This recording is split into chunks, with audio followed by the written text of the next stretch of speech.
अपने हाथ में कुछ ऐसा काम आप लेते हैं जिसकी पूरी तरह से अंजाम प्राप्त करने या फिर उस अंतिम पदार्थ को प्राप्त करने के लिए अपने हाथ में कुछ ऐसा काम आपने लिया है जिसे पूरा करने के लिए कुछ वर्ष लग जाते हैं। आरंभ तो आज आपने किया है, इसे करते चाहते हैं, लेकिन कई सारे वर्ष काम करने के बाद एक आखिरी ऐसे दिन आती है जब उसके परिणाम को हम देखते हैं या फिर उसके प्रतिफल को देखते हैं। इसके उदाहरणों को अगर देखा जाए, कोई वस्तु आप बनाना चाहते हैं, कोई घर आप बनाना चाहते हैं, किसी वाहन का बनाना चाहते हैं, कोई सड़क आप बनाना चाहते हैं, या फिर किसी खेत में आप बीज बोना चाहते हैं, फसल उगाना चाहते हैं, इन सब के लिए समय लगता है। काम तो आज आपने किया है, कल भी आपने किया है, आगे भी आपने किया है, लेकिन अंतिम उस फसल को देखने के लिए, अंतिम उस पदार्थ को देखने के लिए, अंतिम उस कामयाबी को देखने और उस मुकाम तक पहुंचने के लिए कभी कभी आपको बहुत लंबा समय लग जाता है। ये उस विषय के ऊपर या फिर उस वस्तु के ऊपर निर्धारित होती है उसका समय कितना होता है। उदाहरण के तौर पर अगर आप रोटी बना रहे हैं या फिर चावल पका रहे हैं या फिर कोई सब्जी क्यों न पका रहे हो, उसके लिए कुछ मिनटों का समय लगता है। लेकिन अगर वही आप एक फसल को उगाना चाहते हैं, उसके लिए कम से कम 6 महीने लगते हैं। अगर वो धान की फसल है तो इतनी लंबी समय होती है। यदि वो तरकारी की या फिर कोई साग सब्जी की होती है, कुछ सप्ताह का समय लगता है। अगर आप पढ़ाई कर रहे हैं, आपकी पढ़ाई पूरी होने के लिए लगभग 15 वर्ष तो लग ही जाते हैं।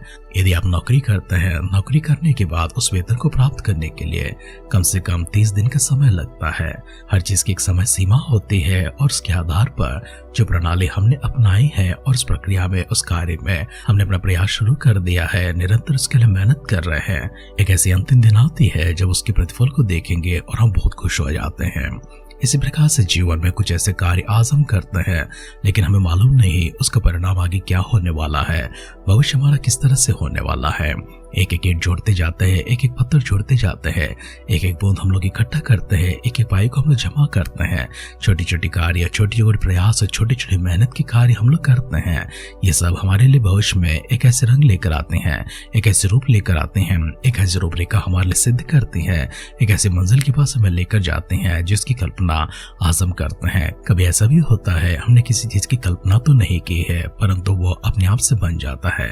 हमारे कदम, हमारे मुकाम इस से बदल जाते हैं। हम दाएं जाना चाहते हैं, लेकिन कुछ ऐसी परिस्थितियां होती हैं जो हमें दाएं की जगह बाएं ओर लेकर चलते हैं। बाएं ओर चलते हुए हमारी यात्रा को हम आगे बढ़ाते हैं, एक नई मंजिल की ओर हम चलते हैं।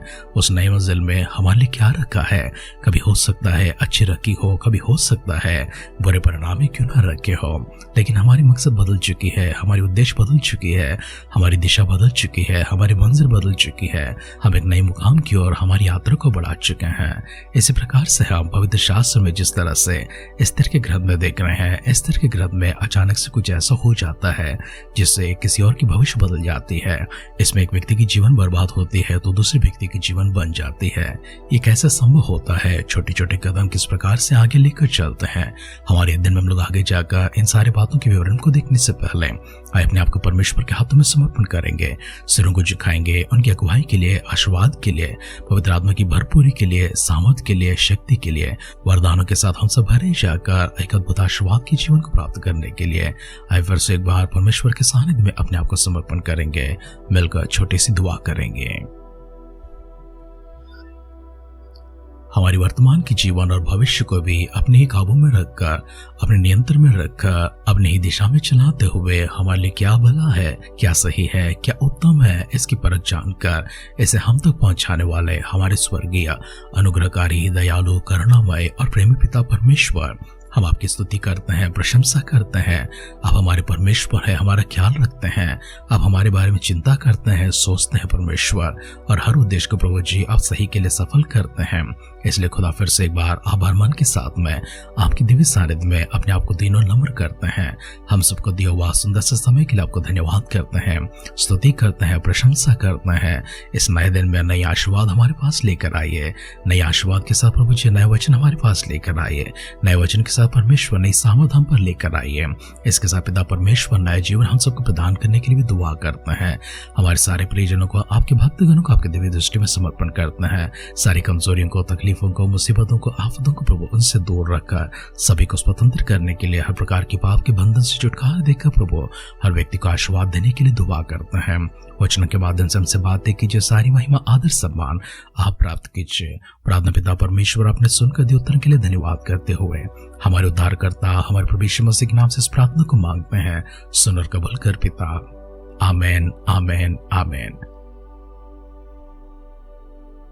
आध्यात्मिक जीवन की दैनिक खुराक सुन रहे हमारे सारे प्रिय श्रोताओं को, परमेश्वर के प्रिय भक्त गणों को प्रभु यीशु मसीह के नाम में प्यार भरा जय मसीह की सुप्रभातम और शुभोदय कहते हुए हम सबका मनपसंद ध्यान केंद्र आध्यात्मिक जीवन की दैनिक खुराक में और इस नए दिन में आप सबका स्वागत करते हैं।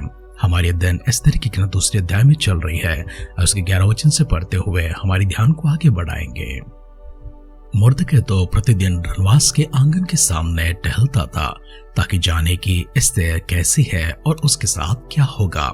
जब एक कन्या की बारी हुई वह क्षैस राजा के पास जाए, और यह उस समय हुआ जब उसके साथ स्त्रियों के लिए ठहराया गया नियम के अनुसार 12 माह तक व्यवहार किया गया था, अर्थात उनके शुद्ध करने के दिन इस रीति से बीत गए कि 6 मास तक तो गंधरस का तेल लगाया जाता था और 6 मास तक सुगंध द्रव्य और स्त्रियों के शुद्ध करने का और सामान लगाया जाता था। इस प्रकार से वह कन्या जब राजा के पास जाती थी तब जो कुछ वह चाहती थी रनवास से राजभवन में ले जाए वो उसको दिया जाता था। सांझ को तो वह जाती थी और बिहान को लौटकर रनवास के दूसरे घर में जाकर रखैलियों के रखवाले की खोज शासक के अधिकार में हो जाती थी और राजा के पास फिर नहीं जाती थी। और यदि राजा उससे प्रसन्न हो जाता था तो वह नाम लेकर बुलाई जाती थी। जब मुर्दकै के चाचा अबीहेल की बेटी एस्तेर, जिसको मुर्दकै ने बेटी मानकर रखा था, उसकी बारी आई कि राजा के पास जाए, तो जो कुछ स्त्रियों के रखवाले राजा के खोजे हेगे ने उसके लिए ठहराया था उससे अधिक उसने और कुछ न मांगा। और जितनों ने एस्तेर को देखा वे सब उससे प्रसन्न हुए। यह एस्तेर राजभवन में राजा क्षैस के पास उसके राज्य के 7वें वर्ष के तेबेत नाम 10वें महीने में पहुंचाई गई। और राजा ने एस्तेर को और सब स्त्रियों से अधिक प्यार किया और सब कुंवारियों से अधिक उसके अनुग्रह और कृपा की दृष्टि उसी पर हुई।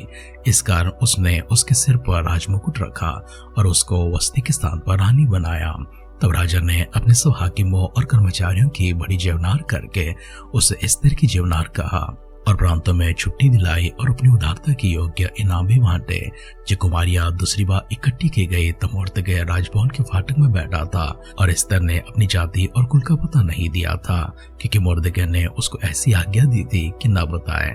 और एस्तेर मुर्दकै की बात ऐसी मानती थी जैसे कि उसके यहाँ अपने पालन पोषण के समय मानती थी।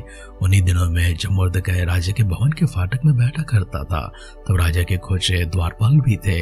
उनमें से बिक्तान और तेरेश नाम 2 जनों ने राजा क्षैस से रूठकर उस पर हाथ चलाने की युक्ति की। ये बात मुर्दकै को मालूम हुई और उसने एस्तेर रानी को यह बताई और एस्तेर रानी ने मुर्दकै का नाम लेकर राजा को चेतावनी दी। तब जांच पड़ताल होने पर यह बात सच निकली और वे दोनों वृक्ष पर लटका दिए गए और यह वृत्तांत राजा के सामने इतिहास की पुस्तक में लिख लिया गया। एस्तेर का दूसरा अध्याय 1 वचन से लेकर 10 वचन तक हमने कल का ध्यान में देखा था। 11 वचन से लेकर अंतिम वचन अर्थात 23 वचन तक आज का पठन में हमने देखा है। इन बातों की ओर फिर से एक बार हमारी ध्यान को लेकर जाएंगे। सबसे पहले हम इस विषय को देखने जाते हैं कि राजा क्षैस सुंदरता के कारण अपनी बर्बादी को देखता है। क्षैस राजा सुंदरता के साथ में दागमधु की उस नशे में एक ऐसी गलती कर बैठता है जिससे उसका नुकसान होता है। नुकसान से परे तो उसकी बहुत बड़ी अपमान होती है। उसे अपमान के कारण, उसे नुकसान के कारण राजा को रानी से दूर होना पड़ा और इसी कारण से उस रानी की जगह एक और रानी आती है और उस रानी का नाम है एस्तेर। एस्तेर वैसे किसी राजघराने से संबंध नहीं रखती है, वह तो बंधनों में ले आया हुआ अर्थात यरूशलेम से जिनको राजा नबूकदनेस्सर ने बंदी बनाकर ले आया था उन दासत्व में रहने वाले उनमें से एक कुमारी लड़की थी एस्तेर। लेकिन एस्तेर की हम पूर्ण इतिहास को देखते हैं। एस्तेर के साथ उसके चचेरे भाई मुर्दकै को देखते हैं। मुर्दकै की हम पूर्ण इतिहास को जब ध्यान करते हैं, मुर्दकै की वंशावली पीछे पीछे लौटते हुए शिमी तक पहुंचती है। शिमी की वंशावली योनातान तक पहुंचती है। योनातान की वंशावली राजा शाऊल तक पहुंचती है। शाऊल की वंशावली उसके पिता कीश तक पहुंचती है। कीश की वंशावली बेन्यामीन के गोत्र में से निकल आती है। तो मुर्दकै एक बेन्यामीनी था अर्थात याकूब के 12 बेटों में से एक था जो सबसे छोटा बेटा था। इसके ऊपर यूसुफ था जिसे मिस्र देश में हमने राजा फिरौन के अधिकार में प्रधानमंत्री होता हुआ देखा है। हमने याकूब को देखा है, याकूब के 12 बेटों को देखा है। 12 बेटों में से आखिरी बेटा बेन्यामीन को देखा है। उसे बेन्यामीन में से कीश आते हैं। कीश का बेटा शाऊल आता है जिसे परमेश्वर ने चुनकर इसराइल का पहला राजा के रूप में नबी शमूएल के हाथों से उसे अभिषेक कराया था और उसे राजगद्दी पर बिठाया था। शाऊल के बाद दूसरा राजा के रूप में हम दाऊद को देखते हैं, जो दाऊद यहूदा के गोत्र में से आता है, अर्थात याकूब के 12 बेटों में से एक बेटा यहूदा है। यहूदा के कुल में से आया हुआ राज सिंहासन पर बैठने वाला दूसरा राजा दाऊद बनते हैं। दाऊद के बाद सुलेमान होते हैं, सुलेमान के बाद यहोराम होते हैं। इस तरह से उनकी सिंहासन आगे बढ़ती हैं। लेकिन बिन्यामीन के गोत्र में से सिंहासन सिर्फ एकमात्र और एक ही व्यक्ति को मिलती है, वो है राजा शाऊल को। शाऊल के बाद बिन्यामीन के गोत्र में से कोई राजगद्दी पर ना बैठा था। यही कारण था कि शिमी नाम एक व्यक्ति जो योनातान के वंश में था, अर्थात शाऊल के वंश में था, बिन्यामीन के गोत्र में से था। वो एक दिन दाऊद को शाप देने लगा और दाऊद के जितने भी लोग थे उन सब के ऊपर पत्थर फेंकने लगा था। दाऊद के ऊपर पत्थर फेंक कर उसे शाप दिया हुआ शिमी को दाऊद ने अपने बेटे की जिम्मेदारी में छोड़ दिया। बेटे सुलेमान से कहा, जब तो राजगद्दी पर आएगा उसे शांति से कब्र में जाने ना देना, अर्थात उसे मार देना। और दाऊद ने यहाँ तक कहा है, तू तो ज्ञानी है, तू तो समझदार है, तो जानता है कि उसके साथ क्या करना चाहिए। शिमी मारा जाता है। शिमी के वंश में से आया हुआ मुर्दकै को देखते हैं। मुर्दकै वैसे तो राजवंश का है। अगर मुर्दकै राजवंश का है तो उसकी चचेरी बहन भी राजवंश की होती है, एस्तेर भी राजवंश से ताल्लुक रखती है। लेकिन वे तो दासत्व में है, गुलामी में है। राजा अक्षयस के जीवन में ऐसी घटना को देखा है जहाँ पर वस्ती को अपने सिंहासन को छोड़ना पड़ता है, पत्नी का स्थान भी, रानी का स्थान भी छोड़ना पड़ता है। उस समय राजा के लिए जब रानी की तलाश होने लगती है, सुंदर सी कुंवारियों को जब इकट्ठा किया जाता है, उनमें से मुर्दकै एस्तेर को सामने लेकर आते हैं। एस्तेर ने अपना नाम, अपने पहचान तो नहीं बताया है, लेकिन एस्तेर की भाग्य यहाँ से बदल जाती है। दासत्व में रहने वाली एक कुंवारी लड़की आज किस तरह से एक रानी बन जाती है, हमने देखा है। शेष बातों को हम कल के ध्यान में देखेंगे। आरंभ के शब्द में भूमिका में जिस प्रकार से कहा गया था, कभी हम दाएं जाना चाहते हैं लेकिन किसी कारणवश में बाएं चले जाते हैं।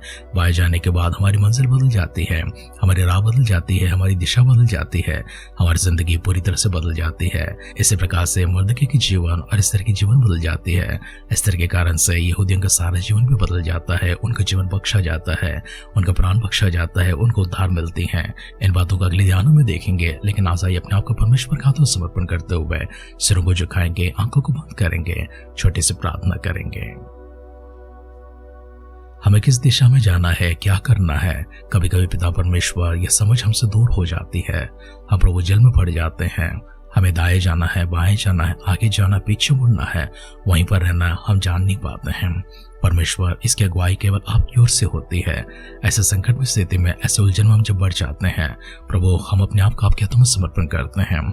हमारी दिशा को बदलने वाला, उसे उबेकी करने वाला, उसे उत्तम राह पर ले जाकर उत्तम मंजिल पर खड़ा करने वाला सर्वशक्तिमान परमेश्वर आप है। सर्वज्ञानी परमेश्वर आप है।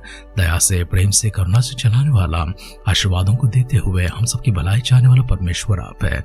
इसलिए पिता परमेश्वर हमारे जीवन को आपके हाथों समर्पण करते हैं। सारी भलाई को स्मरण करते हैं, स्तुति आपकी करते हैं, प्रशंसा आपकी करते हैं, महिमा गौरव आपकी करते हैं। विश्वास में चलने के लिए प्रभु जी आत्मा का अभिषेक और प्रभु जी आत्मा के वरदान पूर्ण लेने के लिए दुआ करते हैं। प्रभु यीशु मसीह के बादलों की आगमन विलंब होगी। कल सुबह फिर से एक बार मिलकर आपकी स्तुति करने, आराधना करने, हम सबों को सजीवों की संख्या में, भाग्यवानों की संख्या में, आशीषमानों की संख्या में संभाले रखे।